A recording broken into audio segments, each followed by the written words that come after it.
ఓం శ్రీ సాయి భగవతి జ్యోతిష్యాలయం నెంబర్ 1 వశీకరణ specialist Kerala tantric గురువు గారు పవన్ నంబూదిరి గారు. కేరళ నుంచే నేరుగా పరిష్కారం లభించును. స్త్రీ పురుష వశీకరణం, ప్రేమించి మోసపోవడం, భార్యాభర్తల సమస్యలు, ఎటువంటి సమస్యలైనా సరే 24 గంటల్లో పరిష్కారం లభించును. గురువుగారి ఫోన్ నంబర్ 9043637512. ఓం సాయిరామ్. సమర్థ సద్గురు సాయినాథ్ మహారాజ్కి జై. సాయిబాబా భక్తులందరూ కూడా నమస్కారం అండి. సాయినాథుని ఆశీస్సులతో అందరూ కూడా సుఖంగా, సంతోషంగా, అష్టైశ్వర్య, ఆరోగ్య, అభివృద్ధితో ఉండాలని మనస్ఫూర్తిగా కోరుకుంటూ ఈరోజు ఈ వీడియోని మొదలు పెడుతున్నాను. ఈరోజు వీడియో ఏంటంటే, తల్లి నన్ను మనసులో తలుచుకొని వెంకటేశ్వర స్వామిని తాకుబిడ్డ, నీకు రాబోయే అదృష్టం గురించి వెంటనే విని తెలుసుకో అని మన బాబాగారు అయితే ఈరోజు మనకి చాలా అంటే చాలా అద్భుతమైనటువంటి సందేశంతో అయితే మన ముందుకు వచ్చారండి. మరి మన బాబాగారు ఈరోజు మనకి ఎలాంటి సందేశం అందించాలి అనుకుంటున్నారో ఆయన మాటల ద్వారానే తెలుసుకుందాము. ఆయన మాటలు వినే ముందుగా ఈ వీడియో కనుక నచ్చినట్లయితే మరికొంతమంది బాబా భక్తులకు రీచ్ చేయాలా షేర్ చేసి లైక్ చేయండి. అలాగే మన ఛానల్ ఎవరైనా మొదటిసారిగా చూస్తున్నట్లయితే తప్పకుండా సబ్స్క్రైబ్ చేసుకుని మాకు కొంచెం సపోర్ట్ చేయండి. మరి మన బాబాగారి సందేశం ఏంటంటే, బిడ్డ నువ్వు నా భక్తురాలివి, నువ్వు నా బిడ్డవి, తప్పకుండా అదృష్టవంతురాలవమ్మా. ఎందువల్లంటే నేను చెప్పగానే వెంకటేశ్వర స్వామిని తాకిన నీకు అంతా సౌమే జరుగుతుంది తల్లి. నీకు రాబోయే శుభవార్తను తెలుసుకో. తప్పకుండా ఆఖరి వరకు విన్నావంటే నువ్వు మనసులో ఉన్న ఆనందం బయటకు వచ్చి నీ పెదాల మీద చిరునవ్వు వస్తుంది బిడ్డ. నువ్వు అడుగుతున్నావు కదా, బాబా నా చెయ్యి ఎప్పుడూ వదలొద్దు, నేనెప్పుడు కూడా నిన్నే నమ్ముకుని ఉన్నాను కాబట్టి నన్ను ఎప్పుడూ కూడా వదలవద్దని. నువ్వు నా బిడ్డవైన తర్వాత నా భక్తురాలు నేను ఎందుకు వదులుకుంటావు చెప్పు బిడ్డ. నువ్వు నా మీద పెట్టిన నమ్మకాన్ని నేనెప్పుడు కూడా వమ్ము చేసుకోను. ఎందుకు బాబా నాకు ఈ సమస్యలు అనే కదా బిడ్డ నీ ప్రశ్న. నువ్వు ఇప్పుడు పడుతున్న కష్టాలు కానీ నీకు రాకుండా ఉండి నీకున్నటువంటి కర్మ ఫలితాలు వల్లే బిడ్డ. ఆ కర్మ ఫలితాలు తొలగిపోయిన తర్వాత తప్పకుండా అదృష్టం అనేది నీకు దరిచేరుతుంది. నువ్వు నాకు అండగా ఉన్నావు కదా బాబా, ఈ కర్మలన్నీ తప్పించలేవా అని అనుకుంటావేమో బిడ్డ. తొలగిస్తాను తల్లి. నువ్వు కర్మలను అంటే తప్పకుండా నువ్వు అనుభవించవలసిందే. నువ్వు ఆ కర్మల నుంచి బాధింపబడకుండా, ఎక్కువ కష్టాలు పడకుండా, నీకు ఆపద లేకుండా చూడడమే నా బాధ్యత. కానీ ఈ కర్మలన్నీ కూడా నువ్వే తొలగించుకోవాల్సి ఉంటుంది. దానికైన బాధ్యత నీదే బిడ్డ.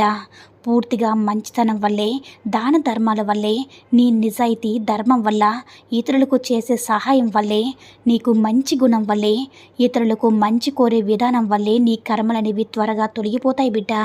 ఎప్పుడు కూడా నిన్ను కాపాడుకుంటూనే ఉంటాను. నువ్వు ఒక్కసారి నీ వెనుక జీవితానికి వెళ్ళి చూసుకో బిడ్డ. నేను ఎన్నిసార్లు కాపాడానో నీకే తెలుస్తుంది. బాబా అని పిలిచిన వెంటనే ఏదో ఒక రూపంలో నేను ఆదుకుంటూ ఉన్నాను.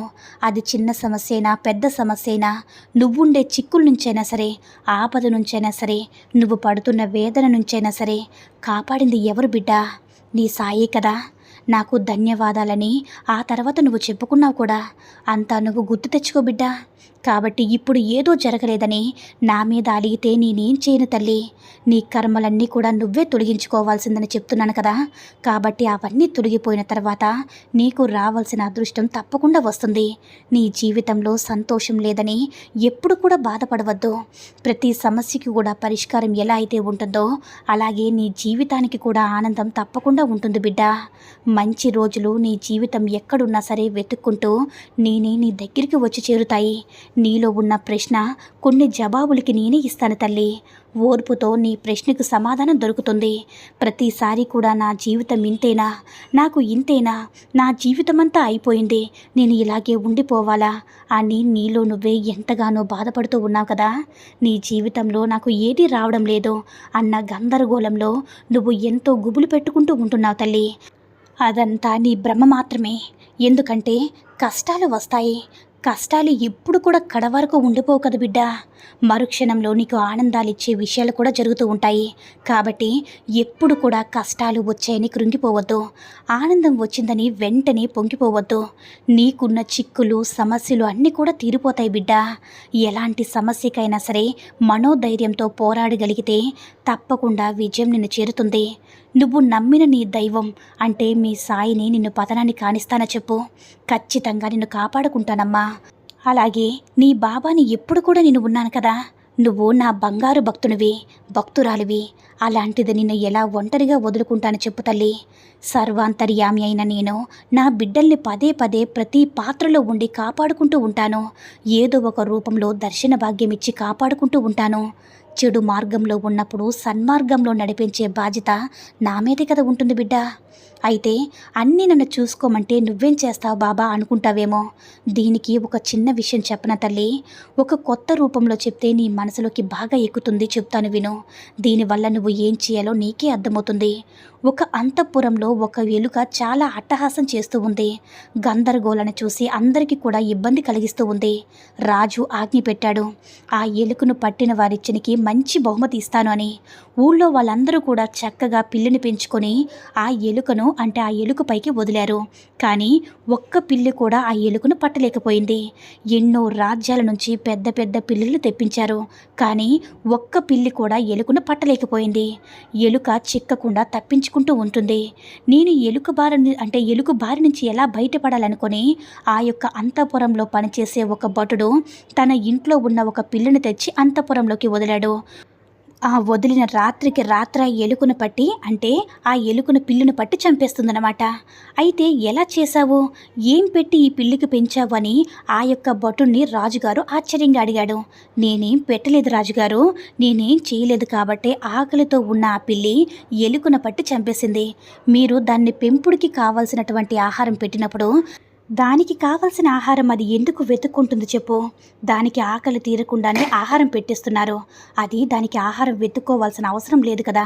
కాబట్టి ఆహారాన్ని తానే వెతుక్కోవాలి. దానికి ఆహారం పెట్టలేదు. ఆహారం లేని పిల్లి ఆకలితో ఉంది కాబట్టి ఆ ఎలుకను ఎక్కడున్నా సరే పట్టేసింది. బిడ్డ, ఈ కథలో నువ్వు తెలుసుకోవాల్సిందేంటని నీకు అర్థమైంది కదా.